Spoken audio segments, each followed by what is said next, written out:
Glória a Deus. Vamos lá então para mais uma ministração à noite. Aos irmãos que estão nos acompanhando aqui pelo canal do YouTube, seja muito bem-vindo. Boa noite a todos que aqui estão conosco aqui no ao vivo pela plataforma Zoom. Shalom a todos.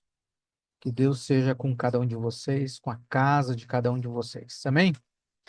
Irmãos, agora à noite a palavra talvez não seja tão longa, por isso eu quero começar aqui trazendo a lembrança e também fazendo um resumo para os irmãos que não estiveram aqui na parte da tarde, daquilo que nós falamos. Foi um assunto, acredito que muito profundo, principalmente para esta época, mas que acredito que serve para nós de uma forma em geral.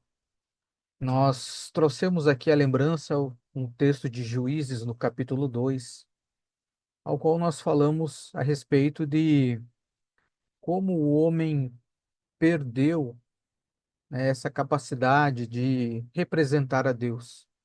E como o Senhor foi fazendo esse caminho de volta com o seu povo.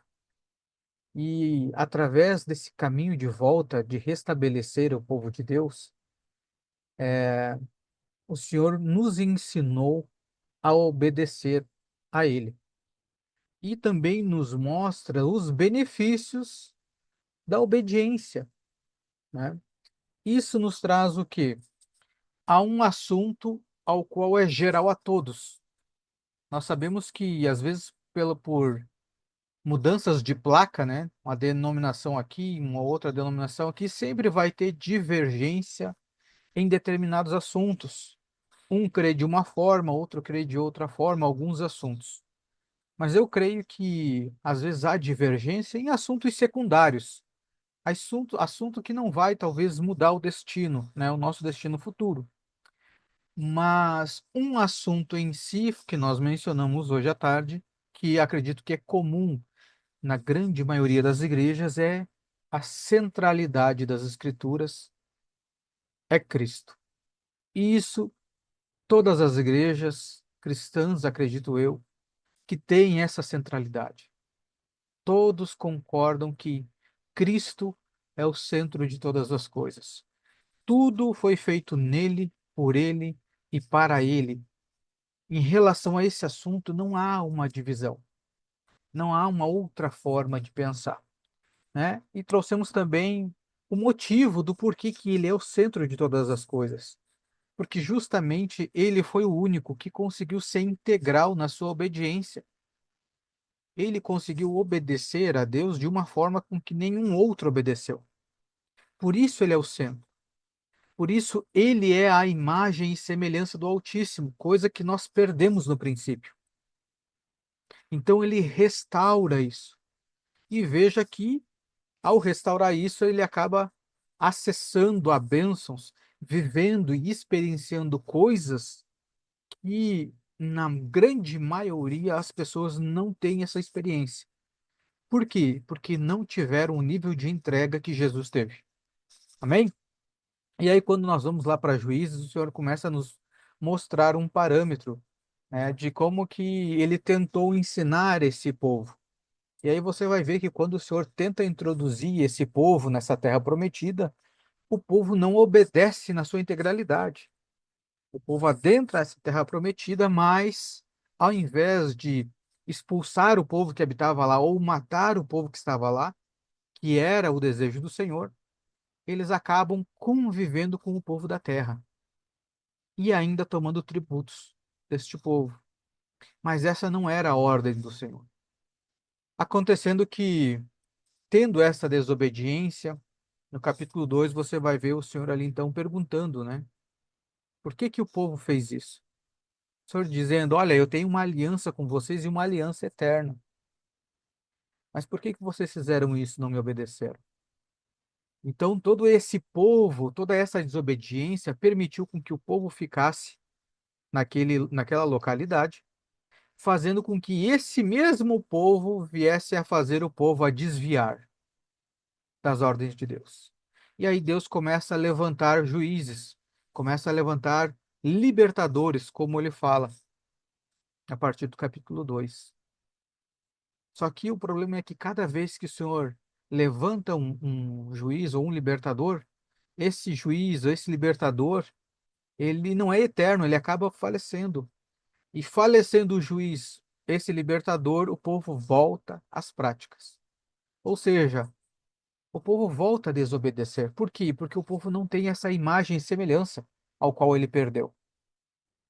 E é interessante, nós falamos hoje à tarde também, que depois você vai observar, você pode ler todo o capítulo aí. Algo que me chamou muita atenção foi porque justamente nesse mês é o mês onde que o Senhor nos dá descanso, mas também nos dá estratégia de guerra. E quando você vai ver Juízes, você vai ver que quando o povo obedece a Deus, o povo tem descanso. Você vai ver que depois que Otoniel é, foi levantado como um libertador, ele fez guerra, matando os seus adversários. E aí o povo teve paz, teve tranquilidade durante 40 anos. Então veja, a obediência vai te trazer esse descanso. Só que ao mesmo tempo, quando esse juiz, esse libertador morria, o povo voltava a praticar outras coisas que o Senhor não se agradava, ou seja, a desobedecer a Deus. E isso trazia situações prejudiciais ao povo. O povo sofria perseguição, perdia as batalhas, até que se levantasse outro. Aí você vai ver Ayude. Ayude também, um outro libertador, aquele, vocês conhecem a história, aquele que fez uma adaga e aí foi contra o rei lá que era, né, mais rechonchudinho, digamos assim. Ele cravou-lhe aquela adaga na sua barriga. Mas quando tu observa a história de como que ele fez aquilo, veja que foi com uma estratégia de guerra. E justamente nesse mês, não é uma forma que o Senhor nos dá estratégia? Então, o Senhor, através desse texto, o Senhor acaba nos mostrando o quê? Estratégia de guerra e também que nós obtivemos o descanso através da obediência. Aí você segue os textos, você vai ver lá a profetisa Débora trazendo uma direção do Senhor para fazer a guerra, até que Sísera vai para onde? Na cabana de Jael, né? E aí nós mencionamos que para Sísera, aonde era para ser um lugar de esconderijo, um lugar de é, tranquilidade, porque que perigo você veria numa tenda onde uma mulher estivesse sozinha? Ele, sendo um capitão, um soldado, não teria perigo nenhum, mas foi aonde ele encontrou a morte. Então veja que o que o Senhor nos traz. Infelizmente é isso que os ímpios estão vivendo, que para eles, naquilo que é seguro, os ímpios muitas vezes confiam na força do seu braço, nas suas finanças, no seu próprio conhecimento, e eles acham que a segurança está aí, mas não.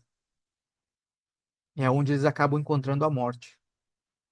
E nós, quantas vezes nós passamos por risco de morte, como Jael? Jael estava sozinha em nossa tenda, daqui a um pouco chega um capitão, cara fugindo da guerra, podia matar ela, mas ela com toda a sabedoria, mansa como uma pomba, mas sagaz como uma serpente.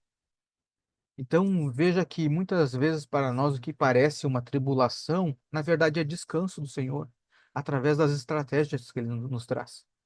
Né? Então, só trazendo um resumo daquilo que o Senhor falou hoje à tarde conosco, que a obediência ao Senhor, ela acaba nos trazendo muitos benefícios. E claro que nós sabemos que há níveis de obediência. Nós sabemos isso. Por quê? Como que eu adquiro um nível maior de obediência? Através do meu nível de entrega. Jesus entregou tudo. E foi o que nós falamos hoje à tarde. Lembra quando quando Pedro foi questionado, o seu senhor aí, ele paga impostos? E ele paga sim, mas nem tinha falado com Jesus. Eles não lhe pagam. Daí depois ele correu para Jesus. Jesus, e agora? Eu falei que o senhor paga e como é que vai ser? Então vai lá, pesca um peixe lá, vai pegar duas moedas na boca do peixe. E aí você paga o meu tributo e o seu. E naquela moeda havia a imagem de César. E ele disse assim: dai a César o que é de César, mas dai a Deus o que é de Deus. Então, irmãos, quanto maior for a imagem e semelhança de Deus em você, mais será a sua entrega. Porque se você diz que você tem a imagem e semelhança de Deus, tem que ser dado a Deus. Se você tiver a imagem e semelhança deste mundo, você será dado a esse mundo. Então, irmãos, nós não temos um meio termo. Ah, eu vou dar o meu tempo de folga para Deus. Não existe isso. Nem bíblico é. Dai a César o que é de César, dai a Deus o que é de Deus. Você é a imagem e semelhança do Altíssimo. Você é dele, por inteiro. E aí, claro, nós ficamos olhando muitas vezes por esse lado, né, que nós temos essa responsabilidade na questão da obediência, na questão de nos entregar para o Senhor. Mas é porque muitas vezes nós não entendemos realmente o que nós ganhamos da parte do Senhor. Você já se perguntou firmemente assim, o que eu ganhei de Deus por ser dele? Eu acho que nós nunca paramos realmente para avaliar isso. Então nós precisamos entender todo o nosso caminhar, todo o processo que nós passamos desde o princípio. Veja que, primeiro, não somos nós que damos a Deus, não somos nós que fazemos para Deus, não somos nós que estamos aqui à disposição de Deus para que Ele possa nos usar. Não, nunca foi assim. Desde o princípio, o Senhor criou todas as coisas e, por último, criou o homem, para que o único trabalho do homem fosse só mantenha, cultive aquilo que eu fiz por você. O que que nós vemos hoje em dia? É a mesma coisa quando os pais se esforçam, entregam a sua vida para construir um patrimônio, para construir uma empresa. E aí ele passa a sucessão para os seus filhos e diz assim: olha, administra o que eu construí, cuida de tudo isso que eu construí, da empresa, mantém. E aí muitas vezes o que que o filho faz? Desperdiça. Por quê? Porque o filho não soube quanto trabalho deu para construir. O filho não soube o quanto custou, o quanto o pai teve que abrir mão para adquirir aquela empresa, para construir aquela empresa. E muitas vezes nós não paramos para refletir quanto custou para Deus para chegarmos até aqui. Ou no jardim, o que custou para Deus para que ele tivesse que fazer o jardim, até colocar o homem lá. Porque nós sabemos que antes mesmo do jardim houve uma queda que começou no céu. E desde lá o Senhor começa a trabalhar, primeiro com os anjos caídos, depois o Senhor manifesta a sua criação. Então, Deus do princípio, o Senhor já vem trabalhando, trabalhando, trabalhando. E muitas vezes nós chegamos agora, não sabemos o trabalho que Deus passou. O que Deus teve que fazer para construir, para que hoje eu e você tivéssemos acesso às Escrituras. Sem falar os irmãos que no passado deram as suas vidas, os escribas, todos aqueles que escreveram a história, para que hoje eu e você tivéssemos acesso. Então, no princípio, Deus concede ao homem toda a criação. Toda a criação diz: olha, cuide dessa criação. Por quê? Porque eu sou espírito. A Bíblia diz, João 4:24, Deus é espírito. Então, como que Deus vai se apresentar para a sua criação? Eu vou criar o homem. Ele será a minha imagem e semelhança.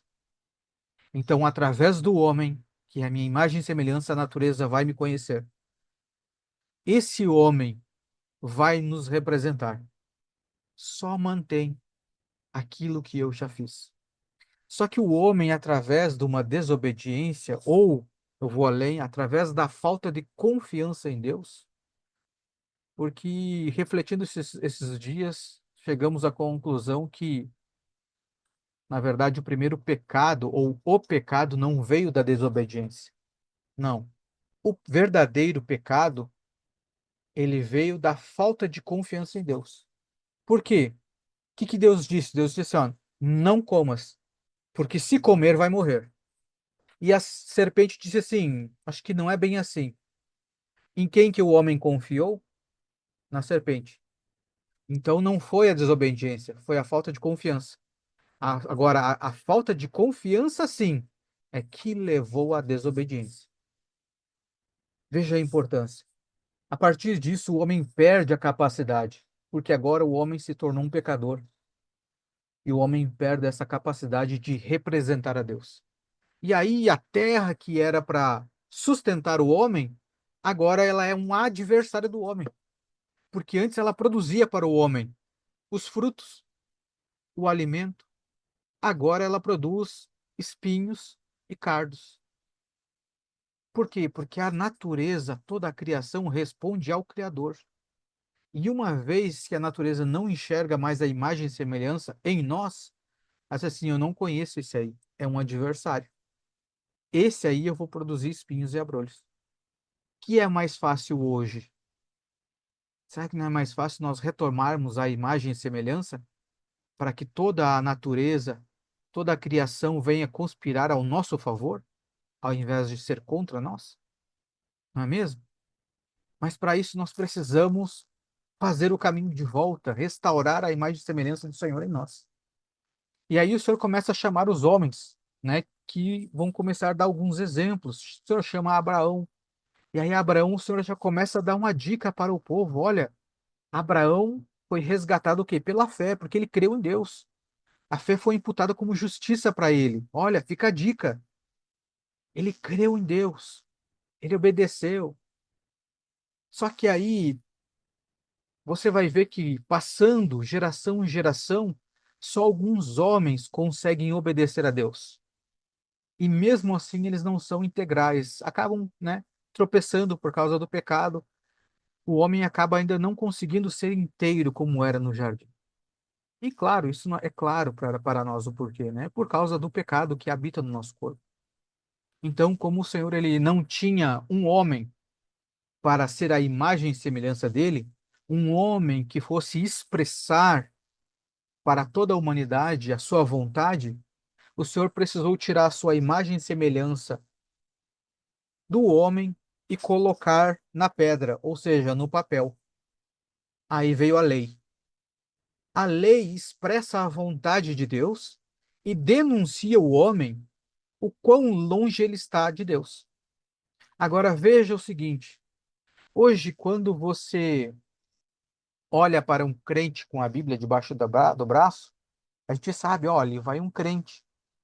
Mas veja que não deveria nos identificar pela Bíblia, porque as pessoas ainda estão identificando a imagem e semelhança de Deus na Bíblia e não em nós. Mas o Verbo já saiu do papel. Ele habita num templo de carne agora, nesses vasos de barro. Agora, a Bíblia só foi criada porque o homem perdeu a capacidade de expressar Deus e a sua vontade. Mas, pela misericórdia do Senhor, Deus que é um Deus perfeito, Deus que é um Deus maravilhoso, e isso também, irmãos, é motivo de muita alegria. Por isso que, quando nós refletirmos a respeito disso, nós temos que nos regozijarmos no Senhor, porque nós vamos ver o quanto trabalho Deus teve para nos trazer até aqui, para nos trazer a consciência daquilo que Ele fez por nós. Porque muitas vezes nós falamos coisas de Deus como se fosse algo simples. Ah, Jesus morreu na cruz.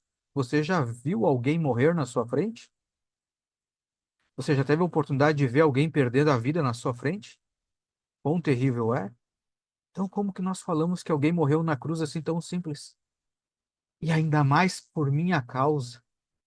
Então, veja, nós ganhamos algo imensurável.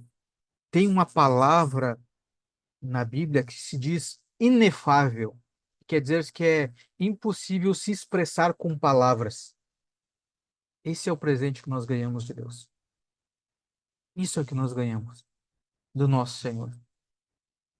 Agora, o que faltou para os homens na antiga aliança para que todo o povo fosse realmente despertado? O que faltou para esse povo? Algo que nos foi dado, que nós ganhamos, que nos foi restabelecido: a vida. A vida de Deus em nós, através do derramar do Espírito. Veja que todo homem de Deus, que o Espírito vinha sobre ele, ele era vivificado. Ele andava diferente, ele profetizava, ele falava diferente, ele se comportava diferente. Ele andava de uma forma diferente, por causa do Espírito. Porque não há vida fora de Deus. E esses homens na antiga aliança fizeram o que fizeram, tendo uma porção do Espírito sobre eles, com o poder do Espírito. Agora, o que sobra para nós, irmãos, que nós temos o Espírito Santo dentro de nós, habitando em nós, o próprio Deus, que nos conduz em todo o tempo. É a vida de Deus em nós.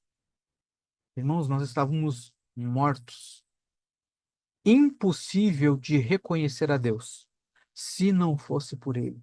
A própria Bíblia diz que é impossível alguém reconhecer Jesus Cristo como Senhor e Salvador se não for pelo Espírito.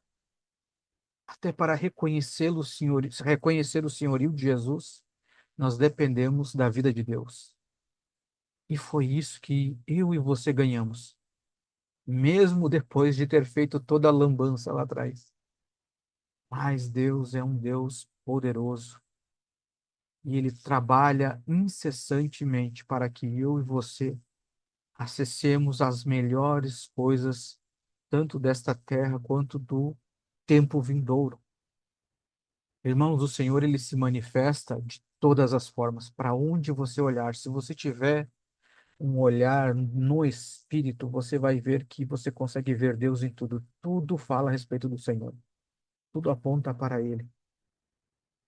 Mas nós conseguimos enxergar isso por causa que nós temos vida, a vida dele em nós. Por isso que muitas pessoas você vai ler as Escrituras, você vai falar de Jesus e essas pessoas não vão compreender. Aí o Senhor nos dá uma outra estratégia, sabe o quê? Ora por essa pessoa e diz assim: eu declaro vida de Jesus sobre você. Eu declaro a vida de Cristo. Que o Senhor te traga para a vida, para que você veja, para que você seja curado. Eu declaro vida, vida do alto, vida abundante. Sem vida, a pessoa não compreende. Você, alguém de vocês aqui já foi num cemitério e tentou ensinar algo para um morto? Mas é muitas vezes isso que nós tentamos fazer com aqueles que não conhecem Jesus. A pessoa está morta, nós precisamos declarar vida sobre a vida dessa pessoa. Ela tem que viver. A partir da vida, tudo vai ficar mais fácil. O Espírito Santo vai fazer algo tremendo na vida dessas pessoas. Irmãos, nós que recebemos a vida de Deus, muitas vezes nós não compreendemos o agir do Espírito. Nós não compreendemos a voz do Senhor, quanto mais aqueles que estão mortos. Não é mesmo? Isso nos mostra que nós precisamos ainda avançar e conhecer muito mais daquele que nos vivificou. E nós precisamos ser muito gratos, porque o Senhor nos avivou. E veja que nós temos um poder muito grande dentro de nós, que é o Espírito Santo. E que essa chama que está em nós pode passar para outras pessoas, acender a vida de outra pessoa. Agora, se você compreendeu o que você ganhou da parte de Deus, isso não mexe no seu coração em compartilhar com mais alguém, se é algo tão bom assim? Aí, quando nós olhamos para aquilo que nós recebemos, que adveio de tanto trabalho, assim como um filho, como nós mencionamos antes, olha como é muito bonito quando você vê um filho que zela por aquilo que o pai adquiriu e conquistou com tanto esforço e dá valor por aquilo. Olha, pai, eu sei que o senhor lutou tanto para ter essa casa, essa empresa. Eu vou zelar por aquilo que o senhor batalhou tanto, vou zelar por aquilo que o senhor adquiriu. O senhor deu a sua vida para que a gente tivesse isso que temos hoje. A gente fica admirado pela. Isso é honra. O filho honra o pai através de reconhecer a vida que o Pai deu para conquistar tudo isso. Então veja que quando nós reconhecermos tudo que Deus fez para que hoje nós tivéssemos o que nós temos e ter acesso ao que nós temos, isso é honra a Deus. E acredito que é o mínimo que nós podemos fazer. E a partir daí, irmãos, vai ficar muito mais fácil quando nós reconhecermos o que Deus fez por nós. A obediência vai ser básica. Obedecer, isso aí vai ser básico. Por quê? Porque obedecer é o mínimo que eu tenho que fazer, reconhecendo aquilo que o Senhor me deu. Os homens das Escrituras, quando eles olharam para aquilo que receberam, eles disseram assim: não quero mais nada, é isso que eu quero. Veja aquela mulher, lá em João 4, eu sempre menciono ela, quando ela percebeu o que ela recebeu de Cristo, tantos maridos que ela já tinha passado, quando ela recebeu vida, ela automaticamente largou aquele jarro, aquele cântaro, porque o cântaro sustentava ela. Disse, não, não quero mais isso. Eu vou anunciar, porque isso que eu ganhei é algo que vai muito além. Isso que me sustentava, esse jarro, esse pouco de água que eu tirava, sustentava só eu e talvez o meu esposo, que nem era esposo dela. Mas agora a vida que Deus me deu, ela vai sustentar gerações, cidades, os bairros, uma nação inteira. Então, a partir daqui, quando eu começo a realmente reconhecer o que eu ganhei, irmãos, isso aqui faz isso assim na nossa cabeça, abre o nosso entendimento. A gente não murmura mais para servir ao Senhor, a gente não reclama mais para obedecer o Senhor. Fica tudo mais claro. E eu quero ler um texto com vocês que está lá em João 14, se vocês puderem acompanhar comigo. João 14, a partir do versículo 16. Ele vai dizer assim: E eu roguei ao Pai, eu rogarei ao Pai, e ele vos dará outro consolador, para que fique convosco para sempre. O Espírito da verdade que o mundo não pode receber.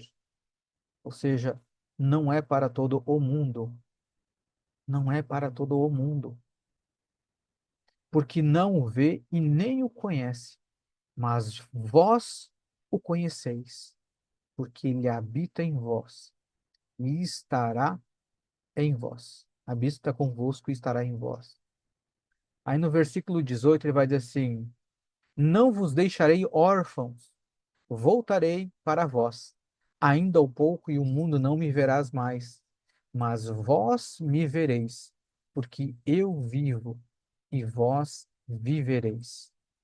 Aí pulamos ali para o versículo 25, ele vai dizer assim: Tenho-vos dito isso, estando convosco, mas aquele Consolador, o Espírito Santo, que o Pai enviará em meu nome, vos ensinará todas as coisas e vos fará lembrar de tudo quanto vos tenho dito. Deixo-vos a paz. A minha paz vos dou, não vou-la dou como o mundo a dá. Não se turbe o vosso coração, nem se atemorize. Ouviste o que vos disse, vou e venho para vós. Se me ameis, certamente exultareis por ter dito: Vou para o Pai, porque o Pai é maior do que eu. Irmãos, veja isso aqui. Se vocês repararem, até Jesus, os homens falavam, falavam, ensinavam, e as pessoas muitas vezes não compreendiam. Pode pegar desde o princípio. O Senhor levantava um líder, uma liderança, e eles falavam, falavam, instruíam o povo, veio os juízes, veio os profetas, corrigiam o povo e não adiantava. Veio Jesus e nem os discípulos de Jesus compreendiam o que Jesus está falando. Irmãos, nós estamos falando de Jesus. Aí o pai disse assim: Não, pode deixar. Meu filho, você cumpriu o que tinha que cumprir, agora o meu espírito vai habitar com eles. Porque o que que faltava ali em nós? Mesmo aqueles homens tendo Jesus, o que que faltava? A vida de Deus dentro deles, que foi nos dada. pelo derramado Espírito. Isso nos tornou o quê? Filhos e não órfãos. Agora, veja só, uma coisa talvez que a gente não percebeu, que Jesus ele não só restaurou a vida em nós, a oportunidade de nós se tornar imagem e semelhança novamente de Deus, mas ele restaurou uma esperança, algo que depois ele diz nos textos, que é nós retornar para o Pai, ter acesso ao Pai, ter acesso a Deus. Irmãos, isso aqui é algo que nós tínhamos perdido. Nós não tínhamos mais um Deus, nós não tínhamos um Pai e nós não tínhamos vida. Quem aqui já sentiu falta de um pai? Quem aqui já correu risco de morte? E nós estamos falando de coisas terrenas. Você já parou para pensar que você foi livre disso eternamente? Você poderia estar eternamente sem um pai, eternamente morto, longe de Deus. Mas tudo isso nos foi restaurado para a honra e glória do Senhor Jesus. Então, irmãos, quando nós compreendemos esse grande presente, por isso que o Senhor fala a respeito da graça, que é um dom, e realmente o dom da graça, dom é presente, é imerecido. Eu não faço nada para merecer, foi um presente de Deus. Então, quando eu recebo esse presente, principalmente um presente ao qual eu não mereço, eu pego na mão esse presente e digo assim, meu Deus, eu fico constrangido, irmãos. Receber algo sem merecer é de nos constranger. O que que eu faço para uma pessoa que me deu algo ao qual eu não mereço? Eu vou dizer assim, eu vou dar tudo. Eu quero me tornar a sua imagem e semelhança. Eu quero te representar aqui nessa terra. Quero cumprir com a tua vontade, quero entregar tudo. Irmãos, isso aqui, se não mexer com o nosso coração, se não fazer nós renovar a nossa mente, querer realmente de coração agradar a Deus, eu queria te fazer uma pergunta daí. O que mais precisa Deus fazer? Lembra quando no início nós falamos e, e refletimos sobre que muitas vezes nós não sabemos o preço, o que custou para Deus para que nós chegássemos até aqui? Quem sabe o preço de um filho? Isso também custou a ele. E se você talvez ainda não tenha um filho, você já foi um filho. Pensa você tendo que entregar sua vida para uma vida de uma pessoa que não merece. Então nós recebemos algo, irmãos, que inimaginável.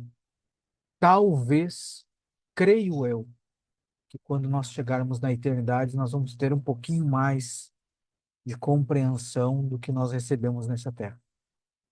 Mas só o fato, irmãos, só o fato de o Senhor nos restabelecer a vida, isso já éramos para nós entregar tudo para Deus. Dizer assim, Senhor, nós vamos pagar esse tributo, mas no nosso rosto é a sua imagem e semelhança, então nós vamos nos entregar para o Senhor. Nós queremos te obedecer. O nosso descanso é o Senhor. Até mesmo porque em Juízes os libertadores morriam. O nosso libertador vive, não morre. Vive para todo sempre. E com isso, ele também nos deu essa vida eterna. Então, esse é o presente que eu e você ganhamos. E que nessa noite a gente venha refletir. E para que a gente não esqueça, e para que o mundo espiritual também não esqueça, que as trevas olhem para nós e eles também não esqueçam do que nós ganhamos, o Senhor ainda nos deixou a ceia, que traz à memória a morte do nosso Senhor, o preço pago pela minha vida e pela sua. Olha que presente. Irmãos, E isso ninguém mais poderia fazer por nós. Ninguém mais. Pegue o seu pão. Vamos louvar e agradecer o Senhor. Que eu acredito que através dessa consciência no Senhor vai ficar muito mais fácil nós obedecermos a Deus. Até porque obedecer a Deus, irmãos, não é castigo. Nós vemos, obedecer a Deus nos traz descanso, repouso, segurança. Como que você não quer repouso e segurança? Irmãos, nós trabalhamos um ano inteiro pensando nas férias. Não vejo a hora de chegar às minhas férias para eu poder descansar, sendo que em Deus é só eu obedecer e eu obtenho descanso. Não é mesmo? Olha que poderoso. E muitas vezes nós, ó, corremos de obedecer a Deus. Parece que às vezes a gente prefere a guerra. Senhor, me manda guerra, não é mesmo? Mas o Senhor é um Deus paciente, é um Deus generoso. Glória a Deus. Pai, nós te agradecemos por tamanha graça, porque nesse dia o Senhor aumentou um pouco mais o nosso nível de consciência daquilo que o Senhor nos entregou. E que te pedimos, Pai, que cada vez mais o Senhor nos torne filhos maduros que vão compreender tudo que o Senhor entregou por nós, tudo que o Senhor já fez. E que através dessa consciência a gente seja filhos responsáveis em poder manter e fazer de tudo para conservar e manter e aumentar este reino que o Senhor conquistou para nós. Pai, em nome do Senhor Jesus, nós te agradecemos pelo corpo de Cristo, por este pão que nos alimenta, o pão que nos sustenta. Obrigado, Senhor, por esta graça tamanha, que isso não pare em nós, mas que possa transbordar na vida daqueles que se aproximarem de nós. Que aonde nós passarmos, pessoas sejam avivadas pelo teu Santo Espírito. Nós te agradecemos, Pai, e consagramos esse pão em nome do Senhor Jesus.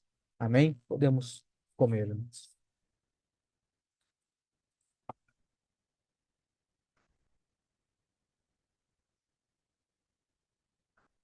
Da mesma forma que nós participamos do pão, participamos também do puro suco da uva. Isso aqui, irmãos, é a moeda de troca pela nossa vida. O sangue derramado de Jesus foi o valor pago pela minha e sua vida, para nos dar acesso a tudo isso que nós falamos e muito mais que olhos não viram, ouvidos não ouviram e que ainda não subiu no nosso coração é as coisas que o Senhor tem preparados para nós e que nós temos acesso através disso, do sangue do nosso Senhor Jesus Cristo. Obrigado, Senhor, pelo teu favor, por esta graça, pelo sangue do nosso Senhor Jesus Cristo. Nós te agradecemos, Pai, por tudo que o Senhor fez até aqui, por todas as vidas que se doaram para que hoje nós estivéssemos aqui. Nós te agradecemos em nome do Senhor Jesus. Amém? Podemos participar. Glória a Deus. Glória a Deus. Glória a Deus.